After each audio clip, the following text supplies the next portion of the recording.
Olá, irmãos. Estamos de volta para mais uma classe do nosso curso básico de teologia. Estamos agora estudando o assunto sobre angelologia, que é o estudo sobre os anjos. Eu creio que vamos hoje, com esta classe, concluir o nosso assunto e já na próxima terça-feira vamos entrar com um assunto novo.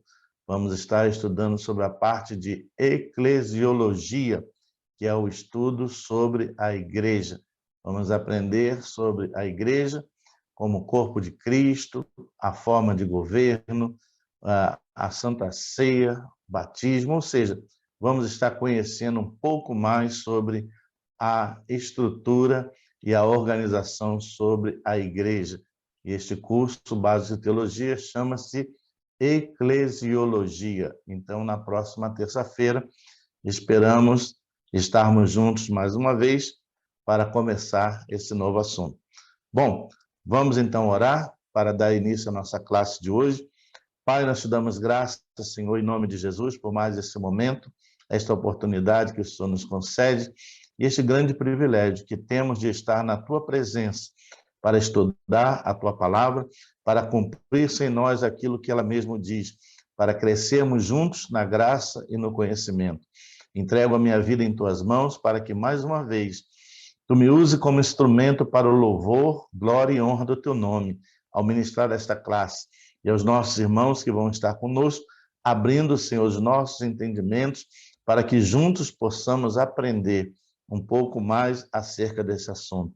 Oramos por esta classe, agradecemos por aqueles que aqui já se encontram e todos os que posteriormente venham a estar se conectando a nós, sejam também ricamente abençoados na classe de hoje. Assim oramos e damos de graça em tudo, em nome de Jesus. Amém. Bom, irmãos, nós estamos estudando sobre o tema de angelologia, que é o estudo sobre os anjos, e eu creio que hoje vamos estar finalizando a nossa classe sobre esse assunto, ok? Então vamos lá. Os anjos são seres espirituais que foram criados por Deus antes do sétimo dia, segundo aquilo que diz a palavra de Deus em Gênesis capítulo 2, versículo 1 e 2. Ou seja, como nós já havíamos falado anteriormente, os anjos são seres espirituais, incorpóreos, criados por Deus para cumprimento do seu propósito. Estão a serviço do Senhor. Já havíamos falado antes, e vamos ver hoje nessa classe, que entre os anjos há uma hierarquia entre eles, com nomes diferentes e atribuições diferentes. Então, é o que nós vamos estar vendo nesta classe. E aqui diz que Deus, ao criar os céus, a terra e tudo que criou, a Bíblia diz e nos faz entender, lá em Gênesis capítulo 2, versículo 1 e 2, que os anjos também, quando ele concluiu toda a sua obra, já haviam sido também por ele criados. Então, eu quero convidar você a abrir comigo a sua Bíblia, lá no livro de Gênesis capítulo 2, verso 1 e 2, que diz assim: Assim, pois, foram acabados os céus e a terra e todo o seu exército. E havendo Deus determinado no dia sétimo a sua obra que fizera, descansou nesse dia de toda a sua obra que tinha feito. Ou seja, havendo Deus terminado a sua obra, então descansou. Então, a palavra de Deus nos mostra aqui que Deus, ele criou todas as coisas, tanto o céu como a terra e tudo que há na terra e há no céu.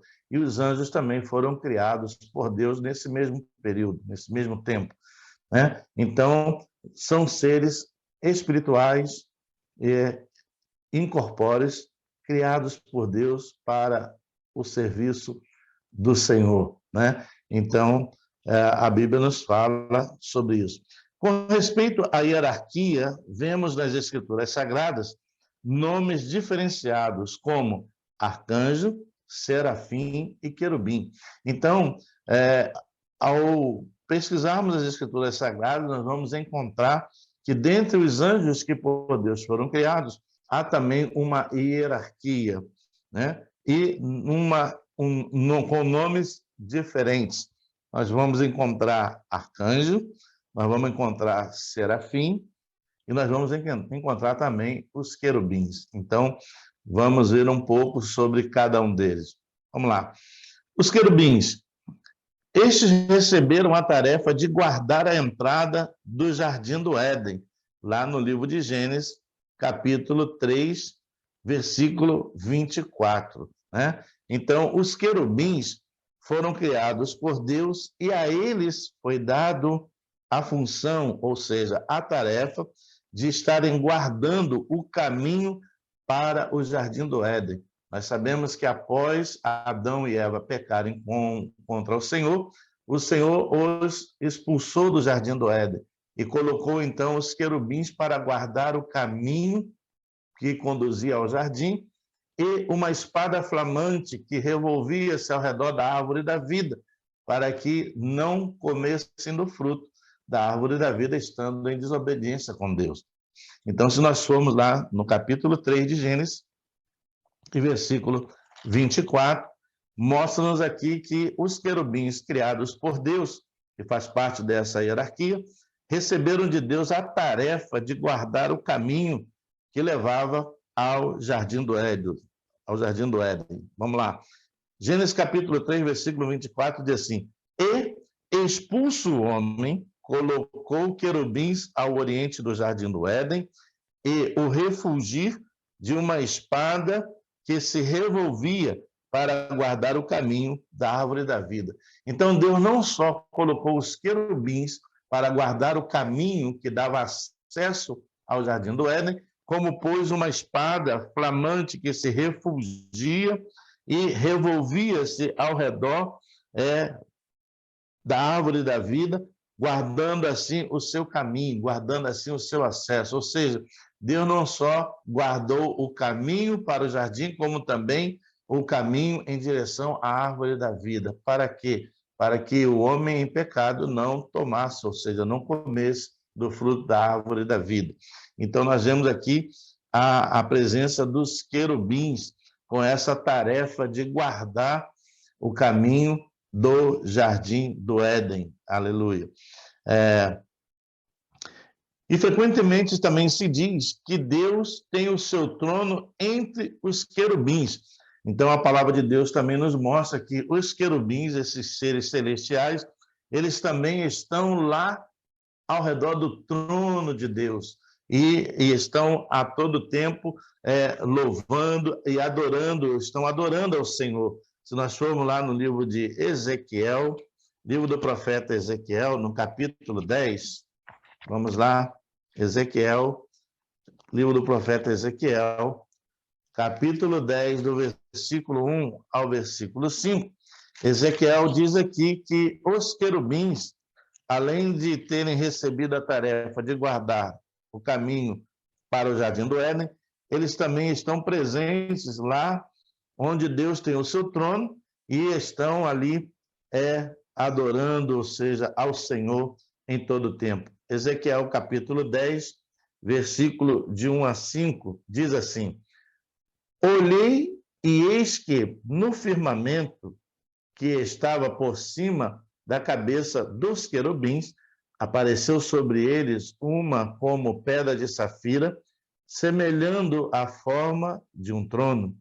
E falou ao homem vestido de linho, dizendo: Vai por entre as rodas até debaixo dos querubins, e enche as mãos de brasas acesas dentre os querubins, e espalha-as sobre a cidade.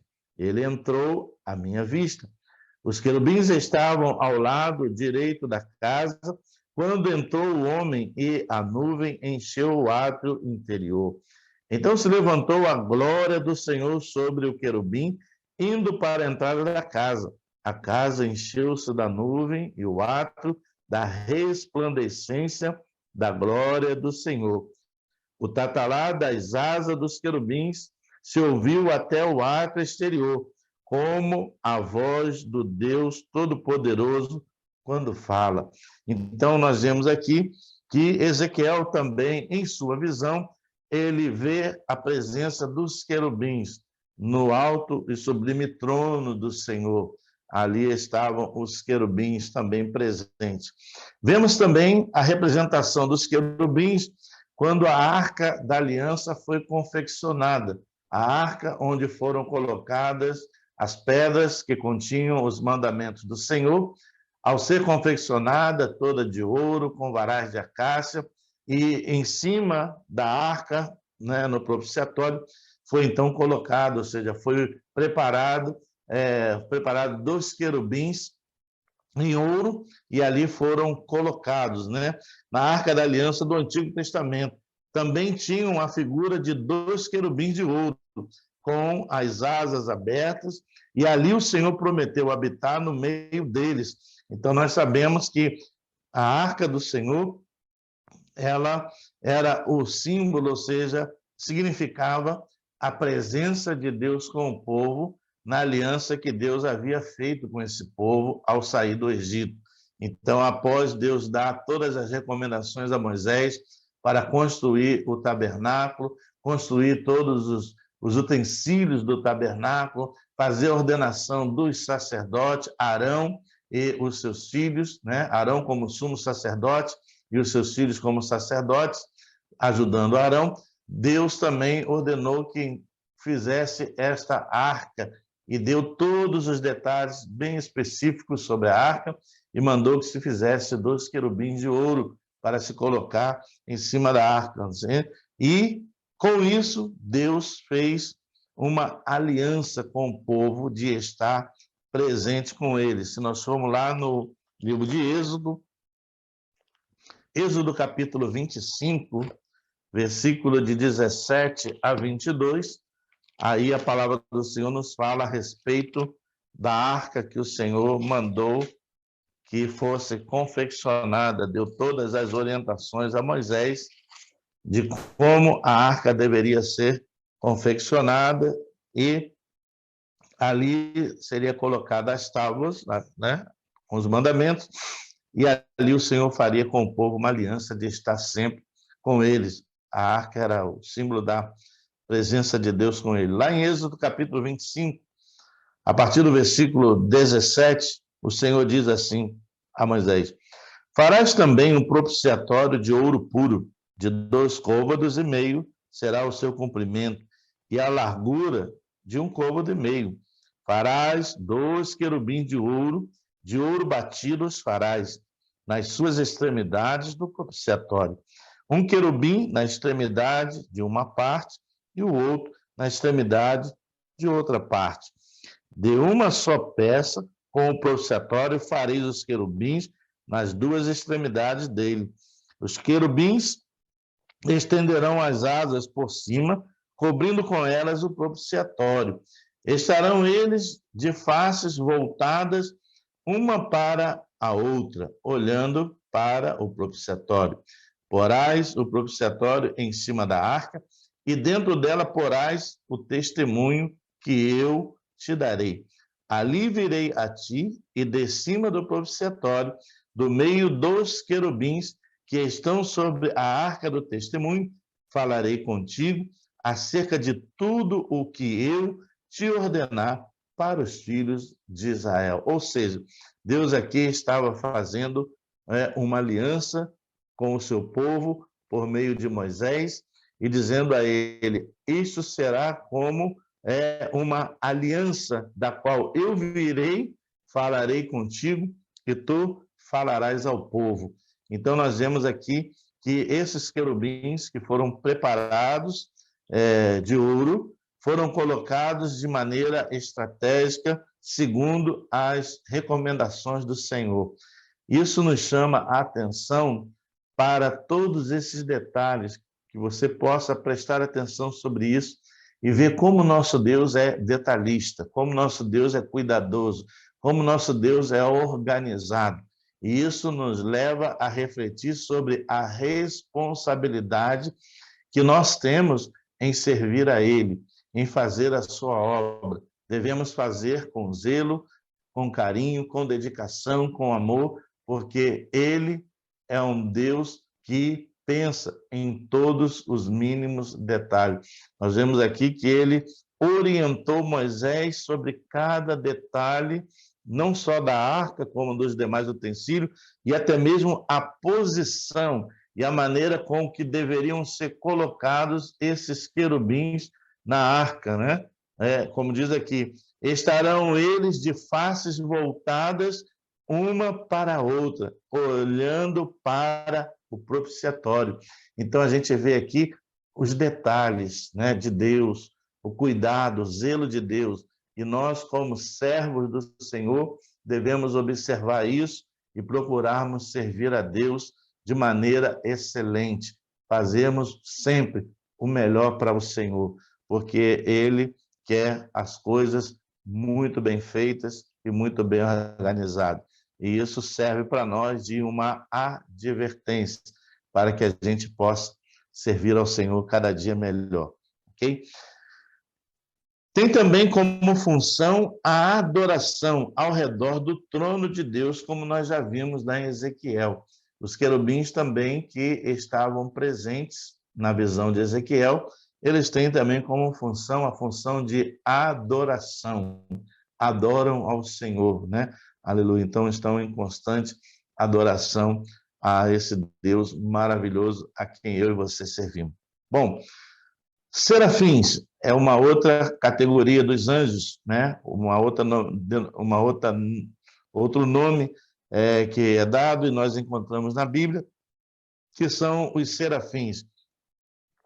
Estes são mencionados no livro do profeta Isaías, onde continuamente adoram ao Senhor e clamam um ao outro, dizendo: Santo, Santo, Santo é o Senhor Todo-Poderoso. Se nós formos lá no livro de Isaías, no capítulo 6, vamos lá, Isaías capítulo 6, e versículo de 1 a 7, nós vamos encontrar aqui a menção nas Escrituras Sagradas sobre os serafins, que eles são adoradores, estão aí adorando ao Senhor, e a Bíblia nos mostra que em todo tempo, dizendo Santo, Santo, Santo é o Senhor, lá no livro de Isaías, livro do profeta Isaías, no capítulo 6, e versículo de 1 a 7. Veja aí o que diz a palavra do Senhor. Diz assim: no ano da morte do rei Uzias, eu, ou seja, Isaías, vi o Senhor assentado sobre um alto e sublime trono, e as abas de suas vestes enchiam o templo. Serafins estavam por cima dele. Cada um tinha 6 asas, com 2 cobriam o rosto, com 2 cobriam os seus pés, e com 2 voavam. E clamavam uns para os outros, dizendo: Santo, Santo, Santo é o Senhor dos exércitos. Toda a terra está cheia da sua glória. As bases do limiar se moveram à voz do que clamava, e a casa se encheu de fumaça. Então disse eu: ai de mim, estou perdido, porque sou homem de lábios impuros, habito no meio de um povo de impuros lábios, e os meus olhos viram o Rei, o Senhor dos Exércitos. Então um dos serafins voou para mim, trazendo na mão uma brasa viva, que tirara do altar com uma tenaz. Com a brasa tocou a minha boca e disse: eis que ela tocou os teus lábios. A tua iniquidade foi tirada e perdoado o teu pecado. Então nós vemos aqui que os serafins, esses anjos criados por Deus, que a Bíblia diz aqui, né, seres espirituais, incorpóreos, né, com 6 asas, que diz aqui que 2 das asas cobriam o rosto, com as outras 2 cobriam os pés, e com as outras 2 voavam. E clamavam uns aos outros, entre eles os serafins, adorando ao Senhor, dizendo: Santo, Santo, Santo é o Senhor dos exércitos. Toda a terra está cheia da sua glória. Então, os serafins são aqueles que estão no trono da glória de Deus e voam de um lado para o outro em adoração, em constante adoração ao Senhor. Então, são os serafins. O próximo que nós podemos encontrar nas Escrituras Sagradas também é o arcanjo. Arcanjo. Somente 2 vezes na Bíblia se menciona sobre o arcanjo do Senhor, que nos dá a ideia de ser um ser com uma autoridade maior. Ou seja, o arcanjo só é mencionado 2 vezes na Bíblia. E essas 2 vezes que nós encontramos a menção sobre o arcanjo, dá-nos a entender que ele é aquele que, da parte de Deus, recebeu maior autoridade. Por quê? Porque a primeira vez que nós podemos ver sobre o arcanjo é quando ele está contendendo, ou seja, lutando contra o diabo pelo corpo de Moisés.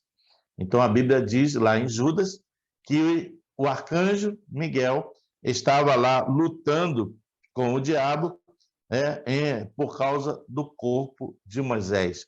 E a outra vez que nós vemos está no livro de Apocalipse, quando Miguel, o arcanjo, ele lidera os anjos do céu naquela batalha contra Lúcifer e todos os anjos que se rebelaram contra o Senhor. Ou seja, quando a Bíblia diz lá, aquela batalha onde eles foram expulsos para a terra, onde Miguel, o arcanjo, lidera essa batalha com os anjos contra a antiga serpente chamada Diabo. Então, isso nos dá a entender que ele recebeu da parte de Deus uma autoridade maior, né, para cumprir com essas tarefas. Então, somente 2 vezes na Bíblia se menciona sobre o arcanjo do Senhor, que nos dá a ideia de ser um ser de autoridade maior.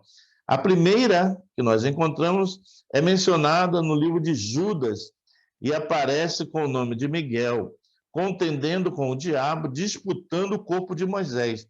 Se nós formos lá no livro de Judas, no versículo 9, vamos lá, Judas, no versículo 9, olha o que diz aí a palavra do Senhor. Então, dá-nos a entender que o arcanjo, ele tem uma autoridade maior concedida por Deus, devido a essas 2 atuações que nós vemos aqui nas Escrituras Sagradas, né? Livro de Judas, Epístola de Judas, e o versículo de número 9, é quando nós vemos aqui a disputa dele com o diabo pelo corpo de Moisés, né? Versículo 9 de Judas diz assim: contudo, o arcanjo Miguel, quando contendia com o diabo e disputava a respeito do corpo de Moisés, não se atreveu a proferir juízo infamatório contra ele. Pelo contrário, diz: o Senhor te repreenda. Então, nós vemos aqui que este ser espiritual, criado por Deus, com tamanho poder e autoridade, para enfrentar e contender com o diabo na disputa pelo corpo de Moisés, mesmo com todo o poder e autoridade que ele tinha, ele não lançou nenhum juízo contra Satanás. Pelo contrário, ele diz que o Senhor te repreenda. Isso dá para nós um grande ensinamento. Qual o ensinamento? O reconhecimento que toda autoridade é constituída por Deus, né? E nós, como cristãos, devemos respeitar as autoridades constituídas por Deus, ainda que estejam fazendo coisas erradas. Não cabem a nós julgar as suas ações, as suas atitudes, ou proferir qualquer juízo, né, sobre essas pessoas. Por quê? Primeiro que não temos esse direito. A Bíblia diz e recomenda que nós não devemos julgar para que também não sejamos julgados. Não temos esse direito. E outra que devemos respeitar, porque não há autoridade que não seja ela constituída por Deus. E ainda que esteja em caminho errado ou fazendo coisas erradas, seja uma autoridade política, seja uma autoridade governamental, seja uma autoridade eclesiástica, ou seja, cada um dará contas a Deus no seu devido tempo, dos seus atos, senão aqui nesta vida na terra, lá diante de Deus, no grande juízo, no dia do juízo. Então, não cabe a nós julgar a qualquer autoridade que seja, ainda que essa autoridade não esteja cumprindo devidamente o seu papel ou fazendo coisas erradas. Então, nós vemos aqui que o arcanjo Miguel, mesmo com toda a autoridade que tinha, com todo o poder recebido por Deus, sabendo com quem estava disputando o corpo de Moisés, Satanás, um anjo caído, derrotado, vencido, mesmo assim, ele não proferiu juízo contra o diabo. Pelo contrário, ele disse que o Senhor te repreenda. Em outras palavras, você dará contas ao próprio Deus. E assim é em nossas vidas. Então, devemos ter muito cuidado em não nos levantarmos contra autoridades constituídas, né? Então, isso fica aqui para nós como um ensinamento. A outra vez que nós podemos encontrar sobre o arcanjo Miguel está lá no livro de Apocalipse, capítulo 2, Apocalipse capítulo 12, versículo de 7 a 9.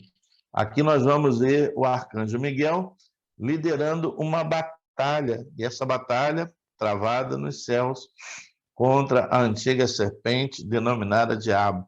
Lá no livro de Apocalipse, capítulo 12, versículo 7 a 9, diz assim: houve peleja no céu, Miguel e os seus anjos pelejaram contra o dragão, também pelejaram o dragão e os seus anjos, todavia não prevaleceram, nem mais se achou no céu o lugar deles, e foi expulso o grande dragão, a antiga serpente, que se chama Diabo e Satanás, o sedutor de todo mundo. Sim, foi atirado para a terra e com ele os seus anjos.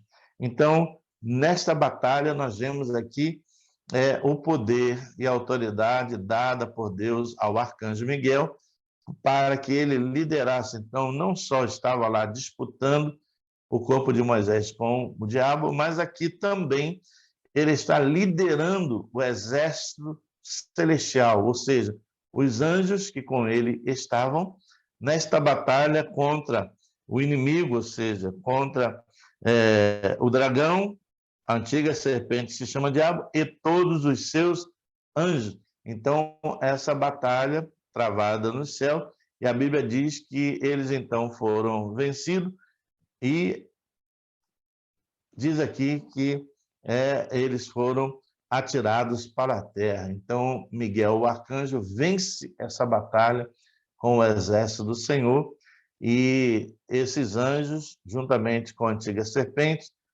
que travavam essa guerra, essa batalha contra Miguel, o arcanjo, são atirados para a terra. Então, nós, com essas duas referências, nós entendemos que o arcanjo ele tem uma maior autoridade da parte de Deus, né, devido a essas duas atuações que aqui vemos nas Escrituras Sagradas, ok? Seguindo, a Bíblia frequentemente apresenta os anjos viajando de um lado para o outro, assim como o anjo Gabriel, que foi enviado à cidade chamada Nazaré a uma virgem chamada Maria. Ou seja, os anjos são seres espirituais incorpóreos e eles atuam, né, segundo o propósito de Deus. E nós vemos aqui que essa passagem que está registrada lá em Lucas, capítulo 21, versículo de 26 a 28, mostra-nos o momento em que Gabriel, o anjo do Senhor, foi enviado a Maria, que estava prometida em casamento a José, para falar com ela que ela iria conceber, sendo ela, né, aquela agraciada do Senhor, que haveria de conceber e trazer à luz a Cristo, né, gerado não por um contato humano, mas por obra do Espírito Santo. Então, o anjo foi a Maria e falou com ela. Então, esses seres são seres espirituais, incorpóreos, dotados de poder e autoridade, mas eles só podem estar em um lugar de cada vez. Eles não são onipresentes. Onipresente somente Deus o é. Só Deus é onipresente. Os anjos não. Eles só podem estar em um lugar por vez. Assim como Gabriel, que foi lá falar com Maria, falando a respeito que ela foi escolhida pelo Senhor para, através do Espírito Santo, trazer à existência, ou seja, ao nascimento, o Filho de Deus, Jesus Cristo. Nós vemos também quando o anjo vai e falar com Daniel. Nós vemos também quando o anjo aparece lá com Jacó, lutando no Vale de Jaboque. Ou seja, esses anjos são seres espirituais, mas não são onipresentes. Eles só podem estar em um lugar a cada vez. Então, não são onipresentes.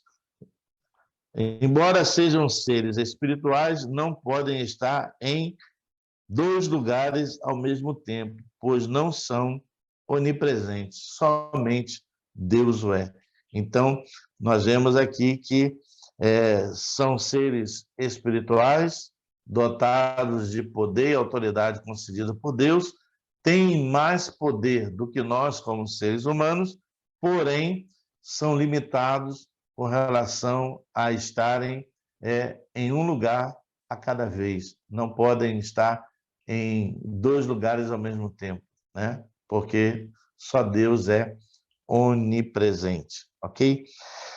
Eu quero concluir o estudo com os irmãos falando a respeito de um grande perigo para nós como cristãos. O perigo é nós deixarmos nos levar e começarmos a adorar aos anjos. Anjos não devem ser adorados e nem tampouco devem ser cultuados. E por que eu falo isso?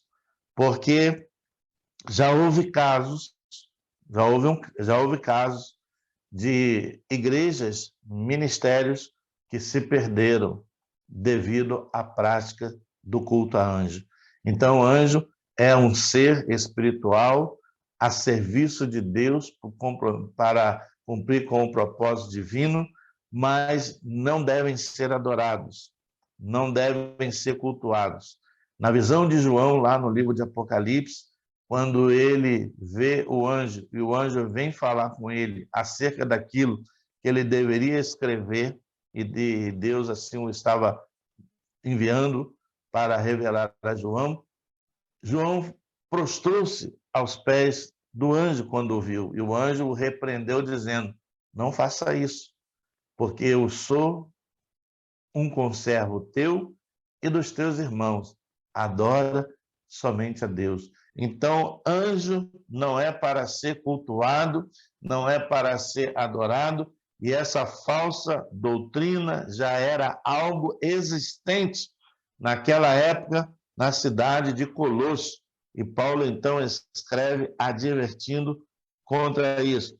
Adverte também dizendo que, ainda que um anjo que venha do céu pregue a nós, como irmãos crentes em Cristo, um evangelho diferente daquele que tem sido recebido, ou seja, pregado por nós, seja o mesmo anátema, ou seja, amaldiçoado. Paulo aqui, ele então diz o seguinte: ainda até mesmo que do céu venha um anjo e pregue a vocês um outro evangelho, diferente daquele que nós vos temos pregado, seja esse mesmo anátema, que quer dizer amaldiçoado. Lá em Gálatas, capítulo 1, você pode ver comigo lá, Gálatas, capítulo 1, versículo de 6 a 9. Por que Paulo está dizendo isso? Porque estava havendo aqui entre os Gálatas algo que chamou a atenção de Paulo, como ele aqui começa a sua carta, em Gálatas capítulo 1, ele escreve no versículo 6, chamando a atenção sobre o que estava acontecendo. Ele diz assim: admira-me que estejais passando tão depressa daquele que vos chamou na graça de Cristo para o outro evangelho. Então, uma falsa doutrina. Isso chamou a atenção de Paulo, causou a Paulo espanto, né? Quando viu que alguns daqueles que haviam recebido o evangelho da graça, ensinado por Paulo e os demais, revelando a graça, o amor e a salvação em Cristo, estavam abandonando o evangelho genuíno para seguir falsos ensinamentos, falsas doutrinas trazidas por falsos mestres e falsos profetas. E isso não foi só naquele tempo, ainda é algo real nos dias de hoje. Por isso, a Igreja de Jesus precisa ser orientada, ensinada na palavra, para que não caia nesses mesmos enganos e erros. Ele diz assim: o qual não é outro, senão que há alguns que vos perturbam e querem perverter o evangelho de Cristo. O que Paulo está dizendo aqui? O qual não é outro, senão que há entre vós, ou seja, esses falsos mestres já estavam enfriados, já estavam infiltrados dentro da igreja e disseminando uma doutrina errada, um ensinamento errado para corromper a fé da igreja, a fé dos irmãos que haviam recebido um evangelho puro, verdadeiro do Senhor Jesus. E é isso, irmãos, que nós, como líderes, temos que preservar, temos que lutar. Não podemos deixar que falsos mestres se infiltrem em nosso meio para corromper a obra de Deus, para corromper a igreja de Cristo, para fazer com que o povo venha abandonar, como os Gálatas estavam fazendo. Eles estavam abandonando a sã doutrina para dar ouvido a falsas doutrinas, falsos ensinamentos. E Paulo diz assim: alguns que vos perturbam. Isso dá a ideia de que eles não desistiam, eles estavam sempre lá, batendo na tecla, né? E isso é muito comum nos dias de hoje.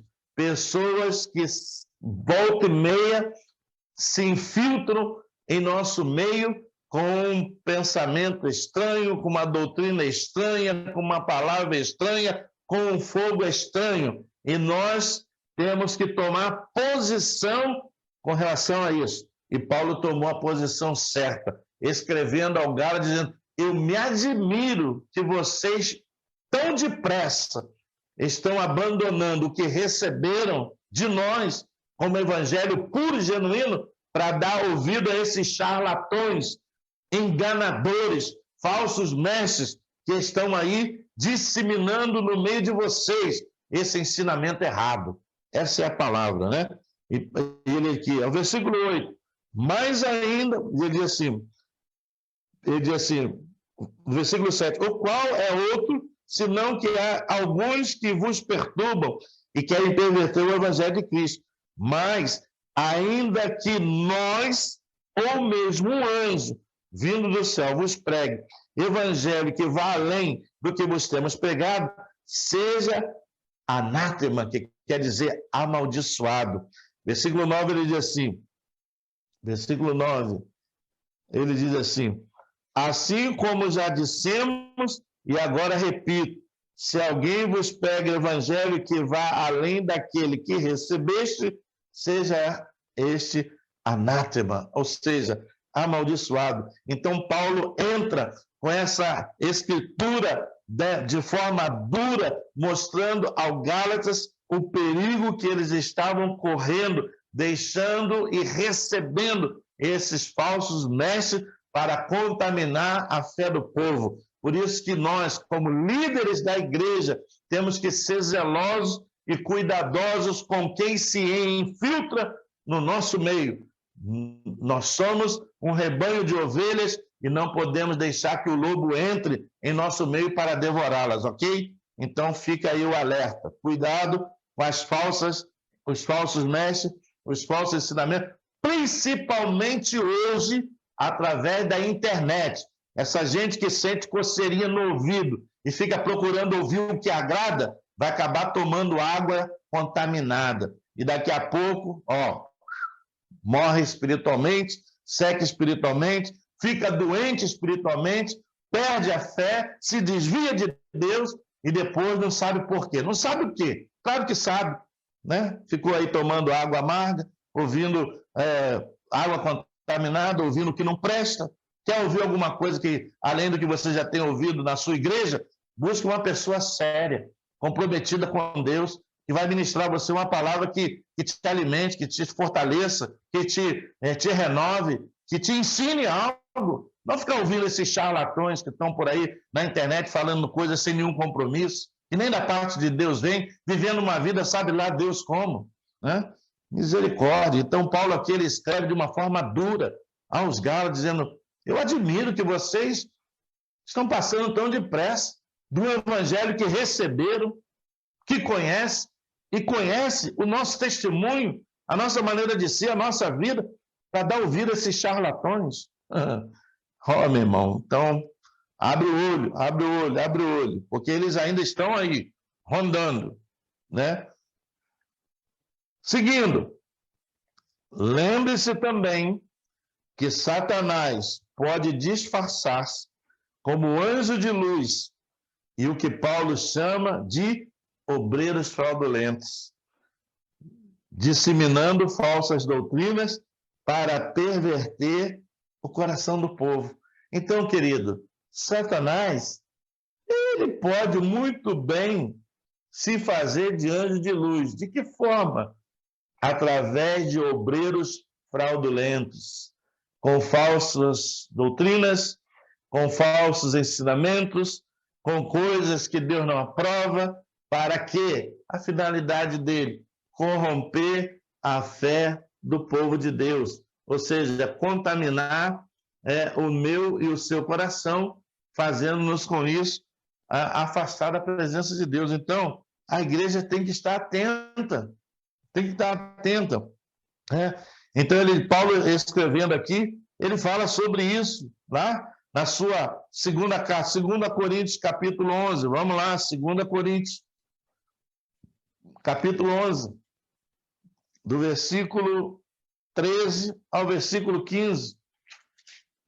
Abre o olho, igreja, abre o olho, igreja, porque eles estão aí ainda nos dias de hoje.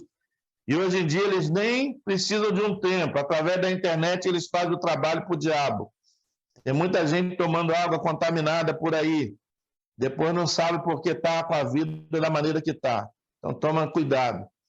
Seja seletivo naquilo que você ingere espiritualmente. Amém? 2 Coríntios, capítulo 11, versículo 13 a 15. Paulo aqui fala mais uma vez à igreja, advertindo a igreja. Vamos lá. 2 Coríntios, capítulo 11, versículo 13.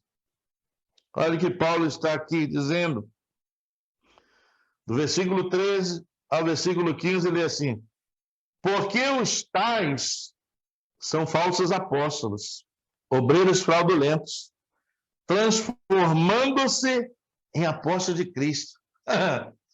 Olha o que Paulo está dizendo aqui: porque esses que vos perturbam e trazem um falso ensino, uma falsa doutrina, são obreiros fraudulentos e que a si mesmos se autodenominam apóstolos de Cristo, quando na verdade não são e nem por ele foram enviados para fazer esse trabalho. E ele diz no versículo 14: e não é de admirar, porque o próprio Satanás se transforma em anjo de luz. Não é muito, pois, que os seus próprios ministros se transformem em ministros de justiça, e o fim deles será conforme as suas obras. O que Paulo está dizendo aqui, meu irmão? Que esses obreiros fraudulentos que surgiram lá no tempo de Colossos, que surgiram lá no tempo dos Gálatas, que surgiram lá no tempo de Corinto, São os mesmos que ainda existem nos dias em que eu e você estamos vivendo. E nós, como igreja, temos que conhecer a palavra de Deus para não nos deixarmos enganar por esses charlatões, por esses falsos mestres, com essas doutrinas erradas, corrosivas, que conseguem arrastar, às vezes, as pessoas para a destruição. Então, Paulo aqui está dizendo, escrevendo a sua carta a Corinto, porque esse mal também estava lá em Corinto, ele diz, porque os tais são falsos apóstolos, obreiros fraudulentos, transformando-se em apóstolos de Cristo. Tem tanta gente hoje se autodenominando o que não é, dizendo coisa que Deus não falou, dizendo que viu coisa que Deus não mostrou. Então, igreja, cuidado, cuidado, cuidado, porque as mesmas práticas ainda existem nos dias atuais. E hoje, isso se lastra de uma forma mais rápida, né? Sem a necessidade de se deslocar. Através da internet, Satanás está fazendo a sua obra, né? Assim como nós usamos os meios da tecnologia para pregar o evangelho genuíno e verdadeiro, para edificar a igreja de Cristo, os falsos mestres também estão se utilizando dos mesmos meios para fazer o trabalho inverso. Então, qual é a posição da igreja? Ser instruída para não se deixar levar pelo erro. Quem se deixa levar pelo erro é falta de conhecimento, é falta de instrução. A Bíblia diz, o meu povo sofre, e sofre por quê? Por não conhecer a minha palavra. Deus deu a você um pastor sério, Deus deu a você um pastor que zela pela sua vida, Deus deu a você um pastor que tem o cuidado de estudar e preparar a palavra para edificar a sua vida e mostrar o caminho certo. Então, se você se perder, vai se perder conscientemente. Agora, a minha consciência está em paz e tranquila diante de Deus. E depois não venha chorar o leite derramado, porque aí já é tarde, ok? Deus vai cuidar das feridas? Vai. Mas você vai pagar um preço por isso, pela desobediência, ok? Então, cuidado. Os mesmos estão aí nos dias de hoje, obreiros fraudulentos, né? Não só na internet, né? Por isso que eu sou muito cuidadoso com quem eu ponho no púlpito da igreja que o Senhor me confiou. A igreja não é minha, a igreja é de Cristo, porque foi Ele que pagou o preço, dando a sua vida na cruz do Calvário. Ele só me deu a responsabilidade de cuidar, e eu cuido com responsabilidade, eu cuido com zelo, e passo esse mesmo cuidado, responsabilidade e zelo para os líderes que estão comigo. Então, você que é líder, escute isso, zele pela igreja que Deus nos confiou para cuidar, porque o rebanho não é nosso. Nós não somos donos de nada. Deus é dono de tudo e eu e você estamos aqui apenas para cuidar. Então, Deus deu a você um pastor zeloso, responsável, cuidadoso. Então, valorize isso, porque os falsos mestres estão aí mesmo. Aleluia. Então, irmãos, estudamos sobre o assunto dos anjos, mas conhecemos que há uma hierarquia, conhecemos que há funções determinadas, mas também conhecemos através desse estudo, que não podem ser adorados nem cultuados. E nós sabemos que aqui nos Estados Unidos já houve ministérios grandes e fortes que foram por água abaixo por causa dessa prática. Então, cuidado, cuidado, cuidado. Tá? Vamos ter cuidado. Irmãos, bom, com isso, a gente finaliza a nossa classe hoje sobre angelologia e na próxima classe, terça-feira, nós vamos iniciar com um assunto novo, que é o assunto de eclesiologia, é o estudo sobre a igreja, o que é a igreja como corpo de Cristo, o que é a igreja na sua forma de governo, né? Então vamos conhecer um pouco da igreja como corpo de Cristo. Esse estudo chama-se eclesiologia. Então, na próxima terça-feira, nós vamos aprender sobre esse tema, ok? Então, que Deus abençoe a todos e está quem quer comer. Fique à vontade.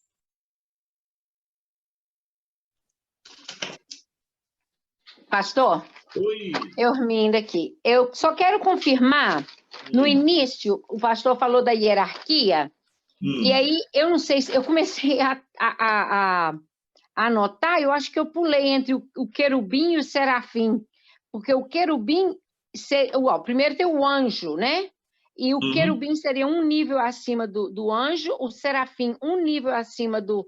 Se é que a gente chama de nível, eu não sei, eu só estou falando assim, hierarquia. Yeah. Eles têm funções específicas, né? Isso, as funções, eu anotei, eu estava anotando as funções, mas seria assim, anjo, querubim, serafim, arcanjo. Pela leitura que fizemos, dá-nos a entender que o arcanjo é o que tem, da parte de Deus, mais autoridade, porque a gente vê ele envolvido em duas situações extremas, né? Disputando com o diabo o corpo de Moisés e liderando aquela batalha que expulsou Satanás e os seus seguidores do céu. Isso. E só menciona o mesmo Miguel como arcanjo. Sim. Então, na Bíblia, pode até existir outros arcanjos, mas na Bíblia nós não temos um outro nome, pelo menos, de um outro arcanjo. Não. O que a gente vê, porque aqui diz que ele aparece somente 2 vezes, e mencionado com o nome Miguel dessas 2 vezes que nós vimos. Ok. Em Só isso Judas, aí. Eu entendi essa parte aí. E aí, quando o senhor falou, por exemplo, que eles não são como Deus, que é onipresente, então eles só estão em um lugar, então eles têm que sair do céu e aparecer na terra, eles não vão também sumir e aparecer? Ou eles têm que voar? Não, eles podem vir do céu à terra, cumprir uma missão. Por exemplo, vamos tomar, por exemplo, lá aquele momento de Gideão, malhando o trigo no lagar. O anjo veio até ele, ok. Deu um recado para ele. Quando terminou ali, ou ele volta para o seu local de origem, o céu, ou ele pode ser enviado por Deus a uma outra situação. Mas ele não pode estar em vários lugares ao mesmo tempo, como Deus. Ok, não, isso eu entendi. Mas aí, tipo assim, quando Jesus ascendeu aos céus, os discípulos o viram indo para o céu, né? Ele tinha uma forma corpórea e eles viram. No caso do anjo, no caso aqui que a gente está falando, né, de um anjo ou um arcanjo, então não tem uma forma corpórea que eles podem, tipo assim, você não precisa ver ele fisicamente descendo do céu e aí aparece para Maria. Ele simplesmente aparece para Maria. Ele simplesmente aparece.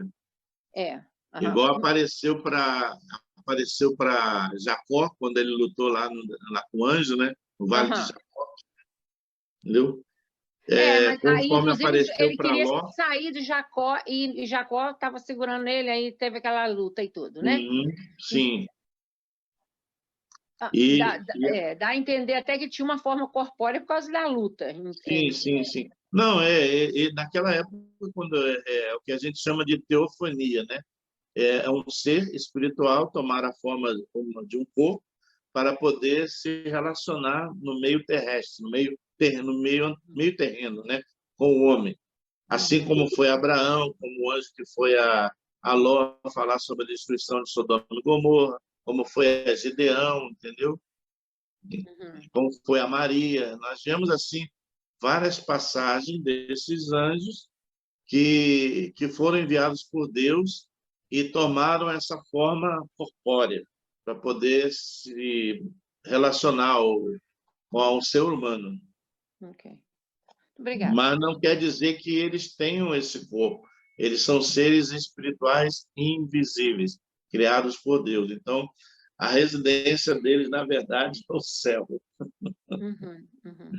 É para onde nós também iremos. Amém. Amém. Obrigada, pastor. Amém. Alguém mais? Glória a Deus. Alguém mais quer comentar algo? Amém. Eu não tenho nada para comentar, pastor. Amém. Amém. Glória a Deus. Amém. Irmãos, a maneira com que a gente, às vezes, fala não quer dizer que eu esteja com raiva de ninguém, ok? É que na hora aqui, Deus parece que Deus nos toma aqui de uma forma que a gente fala assim com esse fervor, mas eu não estou com raiva, não estou brigado com ninguém, ok? É só para despertar os irmãos que esses falsos mestres ainda existem nos dias atuais. E eles estão sempre procurando um meio de se infiltrar no meio de uma comunidade, uma igreja, para semear discórdia, contenda, semear falsa doutrina, falso ensinamento. Eu já tive experiência de pessoas que chegaram aqui na igreja com umas coisas meio estranhas, entendeu? Graças a Deus não ficaram, só passaram, né? Mas apenas congregaram, não tiveram nenhum cargo de liderança. Então, a gente tem que ter muito cuidado com relação a isso. Mas, pastor, o senhor está me ouvindo? Sim, estou. Em Hebreus 1,14, fala que eles são ministradores que trabalham a favor daqueles que vão herdar a salvação. Sim, é isso? Sim. Hebreus 1,14. Isso. Eles são ministradores, estão a serviço daqueles para o qual o Senhor os envia para a salvação. 1,14 aqui está, ó. Assim, que ele está nos ajudando, assim, guardando a proteção divina, né? Sim. Tremendo. Lindo esse versículo. Eu gosto muito desse versículo. Eu estava aqui, pastor, tem muitas passagens dos anjos. Tem também ali quando Jesus foi morto, né? Não, quando Jesus foi levado ao céu, apareceu 2 anjos. Ah, sim. Que quando falou com os discípulos. É isso? Maria também, quando foi graciado, o anjo veio para dar... Como o senhor falou, o anjo é usado para dar uma mensagem. Ele vem enviado de Deus para dar uma mensagem, né? Tremendo. Tem muitas passagens de anjo aqui. Sim, tem várias. No Antigo e tem também no Novo. No Novo também tem. Tremendo, maravilhoso. Mas essa do anjo, pastor, que a pessoa adorar anjo, me fez lembrar, sabe qual passagem? Aquela passagem lá de Cornélio, que Pedro foi enviado, lembra? Pedro foi levado na casa foi chamado, lá que teve aquela visão do lençol, daqueles animais que ele viu. Aí ele teve aquela visão e que ele pensava que era não chameis imundo aquele que Deus tinha abençoado. E quando ele teve a visão, tinha 2 varões lá embaixo procurando ele, e Deus estava dando a visão para ele. Eu tinha até anotado aqui uma, que eu até peço perdão, que eu esqueci de ler. Quando João foi na visão de João, quando João ouviu o anjo falando com ele, a Bíblia diz que lá no livro de Apocalipse, capítulo 19, versículo 10, João se prostrou diante do anjo e o anjo o repreendeu, dizendo: não se prostre diante de mim, porque eu sou conservo também dos teus irmãos. Adore só o Senhor. Está aqui no livro de Apocalipse, capítulo 19, versículo 10, né? Diz João assim: prostrei-me ante os seus pés para adorá-lo. Ele, porém, me disse: vê, não faças isso. Sou conservo teu e dos teus irmãos que mantém o testemunho de Jesus. Adora a Deus, pois o testemunho de Jesus é o espírito da profecia. Então, 19:10. 19:10. Eu tinha anotado aqui, acabei que nem li, mas João é repreendido quando quis adorar o anjo, prostrar-se ante a ele e disse: não faça isso. Exatamente, pastor. Igual aconteceu com Pedro quando chegou lá Cornélio, na casa de Cornélio. Que foi ouvido por Deus, aquele, como é que é o nome dele? Ah, sim. Que Deus disse: como chama de impuro aquilo que Deus purificou, santificou. Isso. Né? E Pedro foi levado na casa daquele para pregar a palavra, que quando Pedro chegou lá, a casa estava cheia de pessoas, e Pedro começou a pregar e o Espírito Santo foi derramado. O que eu quero dizer é que quando Pedro chegou, como é que é o nome dele? Fugiu agora. Cornélio. Ele foi adorar. Aí Pedro falou para ele, não faça isso. Pedro também chamou a atenção dele. Ele ia adorar Pedro, né? Aí Pedro falou, não faça isso. Tremendo. Então, um pouco fora, mas assim, um pouco fora, porque fala dos anjos, né? Mas ele teve essa visão, Sim, né? sim. Do assunto aí dos anjos, mas não sei por que me veio essa... Mas é bom. Eu tinha anotado aqui, acabei esquecendo. Mas essa de Apocalipse 19:10 é muito bom, esse versículo. Dizer que os anjos não é para ser adorado, ele está a serviço nosso através daqueles que vão dar a salvação. Sim, não devem ser adorados. Exatamente. Glória a Deus, que Deus... A gente entendeu bem claro essa situação, né, pastor? E ter cuidado dos falsos mestres, né? Dos falsos mestres, exatamente. Graças a Deus que Deus, né? A gente tem conhecimento, né? Como diz, o povo perece por não conhecer. A gente está sendo... Por não conhecer, né? É verdade, a gente está buscando conhecer exatamente para a gente não ter esse problema. Pastor, quando o senhor começou a mencionar hoje também sobre a Gênesis, deixa eu voltar aqui para mim, Gênesis 2, 1 e 2, sobre a criação, né? E aí o senhor mencionou que tudo foi criado nos 7 primeiros dias, antes do 7º dia. Como se diz assim, ficaria... Os anjos também foram criados nessa fase que a terra era sem forma e vazia Sim, porque aqui diz o seguinte: assim, pois, foram acabados os céus, ou seja, se foi acabado o céu, Deus criou tudo que precisava, e a terra e todo o seu exército. Quando fala do exército, o exército são os anjos, e nós vemos os anjos presentes lá, sendo liderado por Miguel naquela batalha contra Satanás. Nós vimos ali a queda daqueles que se uniram a Lúcifer e foram expulsos para a terra. Então, a gente vê que já tinha sido criado, né? E no versículo 2, ele diz: e havendo Deus terminado no dia 7º a sua obra que fizera, descansou. Então, Deus criou tudo. Então, mesmo o diabo e tudo foram criados nessa mesma época. Sim, Deus já tinha criado. Já tinha criado. Tanto Lúcifer como os outros anjos, que foi uma terça parte do céu que caiu com ele.